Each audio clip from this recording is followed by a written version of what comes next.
Guys ఈ వీడియోలో 2024 ఐపీఎల్‌కి RCB ఇలా టోటల్ ఫెయిల్ అవ్వడానికి మెయిన్ రీజన్స్ ఏంటన్నది, ఇంకా ఐపీఎల్‌లో ఆర్సీబీ 16 సార్లు ఆడినప్పటికీ ఒక్కసారి కూడా కప్పు కొట్టకపోవడానికి కొన్ని కారణాలేంటన్నది ఈ వీడియోలో ఫుల్ క్లారిటీగా తెలుసుకుందాం. మొదటిగా 2024 ఐపీఎల్ గురించి. 2024 ఐపీఎల్‌కి ఆర్సీబీ ఇలా ఫెయిల్ అవ్వడానికి మెయిన్ రీజన్ వచ్చేసరికి ఆక్షన్‌లో మంచి ప్లేయర్స్‌ని కొనలేకపోవడం వలన. మనం ఎప్పుడైతే ఆక్షన్‌లో మంచి ప్లేయర్స్‌ని కొనగలుగుతామో ఆ సీజన్‌లో టీము మంచిగా పర్ఫార్మెన్స్ చేయడానికి అవకాశం ఉంటది. ఆల్మోస్ట్ ఆక్షన్‌లోనే ట్రోఫీ అనేది డిసైడ్ అయిపోతది. బ్యాటింగ్ నుంచి బౌలింగ్ దాకా ఏ టీం అయితే స్ట్రాంగ్‌గా ఉంటదో ఆ టీమే చివరికి ఛాంపియన్ అవ్వడం చూస్తాం. కానీ ఈసారి యాక్షన్‌లో ఆర్సీబీ పెద్ద మిస్టేక్స్ చేశారు. కొనాల్సిన ప్లేయర్స్‌ని కొనలేకపోవడం, కొనకూడని ప్లేయర్స్‌ని కొనేయడం. అల్జారీ జోసెఫ్‌ని ఆర్సీబీ కొనడం అనేది రాంగ్ డిసిషన్ అని చెప్పాలి. అది కూడా 11.5 కోట్లకి. ఎందుకంటే అల్జారీ జోసెఫ్ ఆర్సీబీ పిచ్‌కి సెట్ కాడు. ఇతన్ని కొనే బదులు ఇద్దరు మంచి ఆల్రౌండర్స్‌ని లేదా ఇద్దరు యంగ్ టాలెంటెడ్ స్పీడ్ బౌలర్స్‌ని కొంటే ఒకరు కాకపోయినా ఇంకొకరు టీంకి సెట్ అయ్యేవారు. ఆక్షన్‌లో ఆర్సీబీ చేసిన పెద్ద మిస్టేక్ మాత్రం అల్జారీ జోసెఫ్‌ని కొనడమే. ఇంకా అలాగే ఇతనితో పాటు టామ్ కరన్, లూకీ ఫెర్గూసన్ ఇలా ఒకే క్వాలిటీ ఉన్న ప్లేయర్స్‌ని కొన్నారు. క్వాలిటీ ఉన్న ప్లేయరు టీంకి ఒక్కరే కావాలి. ముగ్గురును కొనడం అనేది చాలా మిస్టేక్ అని చెప్పాలి. ఏ టీం అయినా వాళ్ళ పిచ్కి ఎవరైతే మంచిగా సెట్ అవుతారో వాళ్ళని కొనడం చాలా ఇంపార్టెంట్. లేదు అంటే ఎంత మంచి ప్లేయర్ని కొన్నప్పటికీ పెద్దగా పర్ఫార్మెన్స్ అయితే చేయలేరు. చిన్నస్వామి పిచ్ బౌండరీస్ చిన్నగా ఉంటాయి. ఇంకా అలాగే ప్యూర్ బ్యాటింగ్ పిచ్.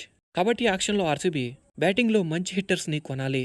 ఆ పిచ్కి అలవాటయ్యి ఎర్లీగా హిట్టింగ్ చేయగల బ్యాటర్స్ని కొనాలి. మేబీ ట్రివెస్ సెడ్ లాంటి ప్లేయర్ని కొంటే సరిపోయేది. ఈ సంవత్సరం ఎస్ఆర్హెచ్ మంచిగా పర్ఫార్మెన్స్ చేస్తున్నారు అంటే ఖచ్చితంగా దానికి మెయిన్ రీజన్ అయితే ట్రివెస్ సెడ్ అని చెప్పాలి. తను ఎర్లీగా ఇస్తున్న స్టార్టే ఎస్ఆర్హెచ్ని గెలిపిస్తుంది. మేబీ ఇంకో మిస్టేక్ ఏంటంటే ఆర్సీబీ ట్రేడ్ ద్వారా కమ్రాన్ గ్రీన్ని తీసుకోవడం. ఎందుకంటే కమ్రాన్ గ్రీను చిన్నస్వామి పిచ్కి సెట్ కాడు. గ్రీను సెట్ అయ్యాక హిట్టింగ్ చేస్తాడు. ఇంకా బౌలింగ్ లో కూడా అంత పెద్ద ఇంపాక్ట్ చూపించట్లేదు. ఫస్ట్ ఒక డిపార్ట్మెంట్ లో మంచిగా రానిగలిగితే ఆటోమేటిక్ గా రెండో దాంట్లో కూడా రాణిస్తాడు. ఫస్ట్ కమ్రాన్ గ్రీన్ బ్యాటింగ్ లో సెట్ కావట్లేదు కాబట్టి బౌలింగ్ కూడా పడట్లేదు. ఓవరాల్ గా కమ్రాన్ గ్రీన్ వన్డే ప్లేయర్. ఇతనికి 17 కోట్లు ఇచ్చి ఆర్సీబీ ట్రేడ్ చేసుకోవడం అనేది పెద్ద మిస్టేక్. ఆర్సీబీ యాక్షన్ లో అల్జారీ జోసెఫ్ ని కొనడం, ఇంకా అలాగే గ్రీన్ ని ట్రేడ్ ద్వారా తీసుకోవడం కూడా పెద్ద మిస్టేక్స్ అని చెప్పాలి. వీళ్ళిద్దరిని తీసుకోవడం కంటే ఇదే పర్స్తో ఆక్షన్ కి వెళ్లి స్టార్కు లేదా కమిషన్ కొని ఉంటే ఖచ్చితంగా వీళ్ళు ఆర్సీబీకి మంచిగా పర్ఫార్మెన్స్ చేసేవాళ్ళు. ఎందుకంటే వీళ్ళకి ఇంటర్నేషనల్ లెవెల్లో ఇంకా ఐపీఎల్లో మంచి ఎక్స్పీరియన్స్ ఉంది. ఎక్కువ అమౌంట్ పెట్టి కొంటే ఇలాంటి ప్లేయర్స్ని కొనాలి. ఓవరాల్గా 2024 ఐపీఎల్కి ఆర్సీబీ చేసిన పెద్ద మిస్టేక్ ఏంటంటే ఆక్షన్లో ఆర్సీబీ స్టాఫ్ మంచిగా పర్ఫార్మెన్స్ చేయకపోవడం వల్లనే. అంటే పిచ్కి తగ్గ ప్లేయర్స్ని కొనకపోవడం వల్లనే. ఇంకా నెక్స్ట్ ప్లేయర్స్కి తగ్గట్టు పిచ్ని తయారు చేయకపోవడం వల్ల. అంటే మన టీము స్ట్రెంత్ ప్రకారం పిచ్ని తయారు చేయకపోవడం వలన. యాసీ టాప్లీ, సిరాజ్ లాంటి బౌలర్స్ ఉన్నప్పటికీ ఎర్లీగా బాల్ స్వింగ్ అయ్యేలా తయారు చేయట్లేదు. అసలే ఆర్సీబీ బౌలింగ్ వీక్ అంటే వీళ్ళు ఆ పిచ్ ని బ్యాటింగ్ కి తయారు చేస్తున్నారు. సిరాజు ఎర్లీగా కొద్ది గొప్ప ఫామ్ లో ఉంటే ఇలా బ్యాటింగ్ పిచ్ తయారు చేయడం వలన సిరాజు ఆ ఫామ్ ను కూడా కోల్పోయాడు. లాస్ట్ మ్యాచ్ లో సిరాజు ప్లేయింగ్ లెవెన్ లో కూడా ప్లేస్ కోల్పోయాడు. First of all coach staff కి, టీమ్ కి, అక్కడ పిచ్ తయారు చేస్తున్న గ్రౌండ్ స్టాఫ్ కి కోఆర్డినేషన్ అనేది చాలా ఇంపార్టెంట్. అది లేకపోవడం వలన కూడా ఆర్సీబీ ఫెయిల్ అవుతున్నారు. ఇంకా నెక్స్ట్ ఆర్సీబీ కోచ్ స్టాఫ్. వీళ్ళ డిసిషన్లు ఈ సంవత్సరం అస్సలు బాగాలేదు. First of all team success కావాలి అంటే ఖచ్చితంగా కోచింగ్ స్టాఫ్ అనేవాళ్ళు చాలా ఇంపార్టెంట్. వాళ్ళు తీసుకున్న నిర్ణయాలే టీంని గెలిపిస్తుంది. అంటే ఆ పిచ్కి ఎవరైతే సెట్ అవుతారో అలాంటి ప్లేయింగ్ లెవెన్ని తయారు చేయడం, ఇంకా క్రూషియల్ టైంలో ఏ బ్యాటర్ని ఆడించాలి, ఏ బౌలర్ని బౌలింగ్ చేయించాలి, ఇంకా టీ20లో తొందరగా నిర్ణయం తీసుకోవడం కూడా చాలా ఇంపార్టెంట్. ఎందుకంటే టీ20 గేమ్ తొందరగా తిరిగిపోతుంది. మనం చేసిన చిన్న చిన్న మిస్టేక్సే మనం ఓడిపోవడానికి కారణమవుతాయి. కాబట్టి ఇలాంటి డిసిషన్లన్నీ కోచింగ్ స్టాఫే తీసుకోవాలి. ఈసారి ఆర్సీబీ కోచ్ స్టాఫ్ డిసిషన్లు మంచిగా తీసుకోకపోవడం వల్లనే ఆర్సీబీ ఈ సీజన్లో ఇలా ఫెయిల్ అవుతున్నారు. అల్జారీ జోసెఫ్ని 11 కోట్లు పెట్టి కొనడమే ఎక్కువ. అలాగే ఇతన్ని ఫస్ట్ 3 గేమ్స్ ప్లేయింగ్ లెవెన్లో ఛాన్స్ ఇచ్చారు. ఇంకా మంచిగా పర్ఫార్మెన్స్ చేసే ప్లేయర్స్కి అవకాశాలు ఇవ్వట్లేదు. ఇంకా నెక్స్ట్ కేజీఎఫ్ పెద్దగా పర్ఫార్మెన్స్ చేయకపోవడం వల్ల లాస్ట్ ఇయర్ కేజీఎఫ్ బ్యాటింగ్లో వన్ మ్యాన్ షో అని చెప్పాలి. అందరు బ్యాటర్స్ ఫెయిల్ అయినప్పటికీ కేజీఎఫ్ ప్రతి మ్యాచ్ కంటిన్యూగా పర్ఫార్మెన్స్ చేస్తూనే ఉన్నారు. కానీ ముగ్గురే పర్ఫార్మెన్స్ చేస్తే ప్లేఆఫ్స్కి వెళ్ళడం కష్టం. అలాగే లాస్ట్ ఇయర్ ఆర్సీబీ ప్లేఆఫ్స్కి వెళ్ళలేదు. మరి ఈ సంవత్సరం ఆర్సీబీ బ్యాటింగ్ లో టీం బాగుంది అంటే కేజీఎఫ్ లో మెయిన్ రోలు జీ అంటే మ్యాక్స్వెల్ టోటల్ ఫెయిల్ అయిపోయాడు. ప్రతి మ్యాచ్లోనూ సింగిల్ డిజిట్ నెంబర్కి అవుట్ అయిపోతున్నాడు. మ్యాచ్ మంచి మొమెంటంలో ఉందన్న టైంకి మ్యాక్స్వెల్ బ్యాటింగ్ వచ్చి ఊరికే అవుట్ అయిపోతున్నాడు. ఆర్సీబీ బ్యాటింగ్ ఫెయిల్ అవడానికి మెయిన్గా రీజన్ అయితే మ్యాక్స్వెల్ అని చెప్పాలి. తను వన్డే వరల్డ్ కప్కి ఆస్ట్రేలియాకి ఆడిన పర్ఫార్మెన్స్ ఇక్కడ 50% చేసిన ఆర్సీబీ ఈజీగా ప్లేఆఫ్స్కి వెళ్తారు. కానీ తను ఆర్సీబీకి టోటల్గా ఫెయిల్ అయిపోతున్నాడు. ఇంకా నెక్స్ట్ ఇంకో రీజన్ వచ్చేసరికి ఇండియన్ ప్లేయర్స్ పెద్దగా పర్ఫార్మెన్స్ చేయకపోవడం వల్ల. ప్రజెంట్ ఉన్న ఆర్సీబీ టీంలో విరాట్ కోహ్లీ ఒక్కడ తప్ప మిగతా ప్లేయర్స్ కన్సిస్టెంట్గా పర్ఫార్మెన్స్ చేయట్లేదు. ఒక మ్యాచ్లో మంచిగా ఆడితే ఇంకో మ్యాచ్లో టోటల్ ఫెయిల్ అయిపోతున్నారు. Anuj Rawat first match super ఆడాడు, కానీ తర్వాత మ్యాచెస్ నుంచి ఫెయిల్ అయిపోయాడు. ఇంకా లోమ్రోర్ కూడా ఒక మ్యాచ్ మంచిగా పర్ఫార్మెన్స్ చేశాడు. దాని తర్వాత నుంచి అతను కూడా ఫెయిల్ అయిపోతున్నాడు. అంటే ఇది ఎలా ఉంది అంటే ప్లేయింగ్ లెవెన్‌లో ప్లేస్ కోసం అప్పుడప్పుడు ఆడుతున్నట్టుంది. ఇంకా సిరాజ్ మియా ఈ సీజన్‌లో ప్రెజెంట్ టోటల్ ఫెయిల్. ఐపీఎల్ అనేది ఇండియన్ ప్రీమియర్ లీగ్. ఫారెన్ వాళ్ళు ప్లేయింగ్ లెవెన్‌లో కేవలం నలుగురు మాత్రమే ఉంటారు. కాబట్టి ఇండియన్ ప్లేయర్స్ మంచిగా పర్ఫార్మెన్స్ చేస్తేనే ప్లే ఆఫ్స్‌కి వెళ్లి ట్రోఫీస్ గెలవడానికి అవకాశం ఉంటది. ప్రెజెంట్ ఆర్సీబీ టీంలో ఉన్న ఇండియన్ ప్లేయర్స్ మంచి ప్లేయర్సే. రజత్ పడిదార్, లోమ్రోర్, అనుజ్ రావత్, యష్ దయాల్, విజయ్ వైశాఖ్ లాంటి ప్లేయర్స్ ఉన్నారు. కానీ ఆ ప్లేయర్స్ మాత్రం కన్సిస్టెంట్‌గా పర్ఫార్మెన్స్ చేయట్లేదు. ఇండియన్ ప్లేయర్స్ ఎప్పుడైతే కన్సిస్టెంట్‌గా పర్ఫార్మెన్స్ చేస్తారో అప్పుడే టీము సక్సెస్ అవుతది. ఇప్పుడు మనం ఎగ్జాంపుల్‌గా సీఎస్కేని తీసుకుంటే సీఎస్కేలో ఫారెన్ ప్లేయర్స్ కంటే ఇండియన్ ప్లేయర్సే స్ట్రాంగ్‌గా ఉంటారు. జడేజా, రహానే, శివన్ దూబే, రుతురాజ్ గైక్వాడ్, రాహుల్ చహర్, ఎంఎస్ ధోని లాంటి క్వాలిటీ ఇండియన్ ప్లేయర్స్ ఉండడం వల్ల వీళ్ళు ఐపీఎల్‌లో 5 సార్లు ఛాంపియన్స్. ఇంకా ముంబై విషయంకి వచ్చేస్తే రోహిత్ శర్మ, ఇషాన్ కిషన్, సూర్యకుమార్ యాదవ్, బుమ్రా, హార్దిక్ పాండ్యా, తిలక్ వర్మ, పీయూష్ చావ్లా లాంటి మంచి ఇండియన్ ప్లేయర్స్ అయితే ఉన్నారు. అందుకే వీళ్ళు కూడా ఐపీఎల్‌లో most successful teams. Indian Premier League అంటే టీంలో ఇండియన్ ప్లేయర్స్ స్ట్రాంగ్‌గా ఉండాలి. అప్పుడే రిజల్ట్ పాజిటివ్‌గా వస్తది.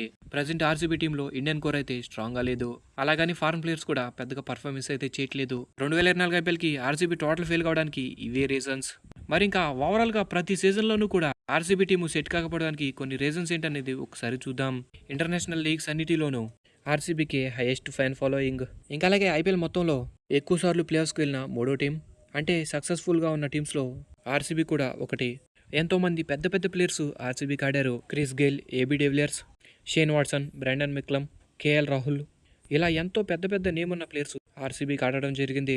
ఇంకా అలాగే పాస్ట్లో కోచెస్ స్టాఫ్ కూడా ఆర్సీబీకి మంచి మంచి కోచెస్ చేశారు. ప్రజెంట్ సక్సెస్ఫుల్గా ఉన్న నెహ్రా, డానియల్ విటోరి లాంటి కోచెస్ ఆర్సీబీకి కోచెస్గా చేశారు. అయినప్పటికీ ఆర్సీబీ ఒక్కసారి కూడా ఛాంపియన్స్ కాలేదు. జరిగిన 16 సీజన్స్లో 3 సార్లు ఫైనల్కి వెళ్లారు. కానీ ఆర్సీబీ ఒక్కసారి కూడా ఛాంపియన్స్ కాలేకపోయారు. 16 సీజన్ల నుంచి ఆర్సీబీకి నిరాశే మిగులుతుంది. స్టార్టింగ్లో కొన్ని మ్యాచెస్ మంచిగానే ఆడతారు. కొన్ని సీజన్లు ప్లే ఆఫ్స్కి వెళ్తారు. సరే ఈసారైనా కప్పు కొడతారని ఫ్యాన్స్ ఆశపడే టైంలో నాకౌట్ గేమ్స్లో పెద్దగా పర్ఫార్మెన్స్ అయితే చేయరు. గెలవాల్సిన మ్యాచెస్ కూడా ఓడిపోతారు. ప్రతి సీజన్లోనూ ఆర్సీబీ ఫ్యాన్స్కి నిరాశే మిగులుతుంది. అయినప్పటికీ ఆర్సీబీ ఫ్యాన్స్ మాత్రం లాయల్ ఫ్యాన్స్ అని చెప్పాలి. 16 సీజన్లో ఆర్సీబీ ఒక్కసారి కూడా కప్పు కొట్టకపోయినప్పటికీ హైయెస్ట్ ఫ్యాన్ ఫాలోయింగ్ ఉన్న టీము ఆర్సీబీ. ఒక టీము ఒక్క సీజన్లో కప్పు కొట్టకపోతేనే ఆ ఫ్యాన్స్ ఆ టీంని చాలా తిట్టుకుంటారు. కానీ ఆర్సీబీ 16 సీజన్లో ఒక్కసారి కూడా కప్పు కొట్టకపోయినప్పటికీ మళ్ళీ నెక్స్ట్ సీజన్ కూడా ఈసారి కప్పు నమ్మదే అని ఆర్సీబీకి సపోర్ట్ చేస్తున్నారు అంటే ఆర్సీబీ ఫ్యాన్స్ ఖచ్చితంగా ట్రూ ఫ్యాన్స్. మరి ఆర్సీబీ ఇలా ప్రతి సీజన్లోనూ ఫెయిల్ కావడానికి కొన్ని రీజన్స్ చూద్దాం. మెయిన్ గా ఫస్ట్ ఆఫ్ ఆల్ చెప్పాలి అంటే ఆర్సీబీ ఒక ప్లేయర్ టాలెంట్ గుర్తించి తను ఒక సీజన్లో ఆడకపోతే నెక్స్ట్ సీజన్ అవకాశం ఇవ్వరు. ఇలా ఎంతో మంది ఆర్సీబీ నుంచి బయటకు వెళ్లిన ప్లేయర్స్ ప్రెసెంట్ ఐపీఎల్లో సూపర్ గా ఆడుతున్నారు. ఎగ్జాంపుల్ గా Travis Head, Heinrich Klaasen, Hetmyer, Marco Stoinis, past లో షేన్ వాట్సన్ ఇలా ఎంతో మంది ఆర్సీబీ నుంచి వెళ్లి వేరే టీం కి మంచిగా పర్ఫార్మెన్స్ చేస్తున్నారు. దీనికి కారణం ఆర్సీబీ వాళ్ళకి ఎక్కువగా అవకాశం ఇవ్వకపోవడం వల్ల. ఈ సీజన్ లో అతను ఫెయిల్ అయితే ఇంకో సీజన్ లో అతను కనపడడు. చెన్నై, ముంబై ఐపీఎల్లో ఇలా సక్సెస్ఫుల్ గా ఉన్నారు అంటే వాళ్ళు ఆ ప్లేయర్ ని నమ్మి బ్యాకప్ చేసుకుంటూ అవకాశాలు ఇస్తూ ఉంటారు. ఆ ప్లేయర్స్ ఒక మ్యాచ్ కాకపోయినా ఇంకో మ్యాచ్ పర్ఫార్మెన్స్ చేస్తారు. ఇంకా అలాగే వాళ్ళకి ఎక్స్పీరియన్స్ రావడంతో ఒక సీజన్ లో పర్ఫార్మెన్స్ చేయకపోయినా ఇంకో సీజన్ లో పర్ఫార్మెన్స్ చేస్తారు. ఇంకో ఎగ్జాంపుల్ వచ్చేసరికి రియాన్ పరాగ్. తను ఆర్ఆర్కి వచ్చిన ఎర్లీ సీజన్స్లో పెద్దగా పర్ఫార్మెన్స్ అయితే చేయలేదు. అలాగని ఆర్ఆర్ తనని టీంలోంచి తీసేయలేదు. కానీ తను ఈ సీజన్ మాత్రం అదర కొట్టేస్తున్నాడు. ప్రజెంట్ తను ఆరెంజ్ కప్ లీడర్ బోర్డులో టాప్ 5 లిస్ట్లో ఉన్నాడు. కాబట్టి డొమెస్టిక్ లెవెల్లో ప్లేయర్ టాలెంట్ గుర్తించి తను ఒక సీజన్లో ఆడినా ఆడకపోయినా తనని బ్యాకప్ చేసుకుంటూ తన మీద నమ్మకం ఉంచితే ఖచ్చితంగా తను ఒక సీజన్ కాకపోయినా ఇంకో సీజన్ ఆడతాడు. ఇలా ఒక ప్లేయర్ ఒక సీజన్ ఆడకపోతే ఇంకో సీజన్లో వదిలేయడం అనేది ఆర్సీబీ చేస్తున్న పెద్ద మిస్టేక్. ఇంకా నెక్స్ట్ ఆర్సీబీ ప్లేయర్స్నే కాకుండా కోచెస్ను కూడా బ్యాకప్ చేసుకోరు.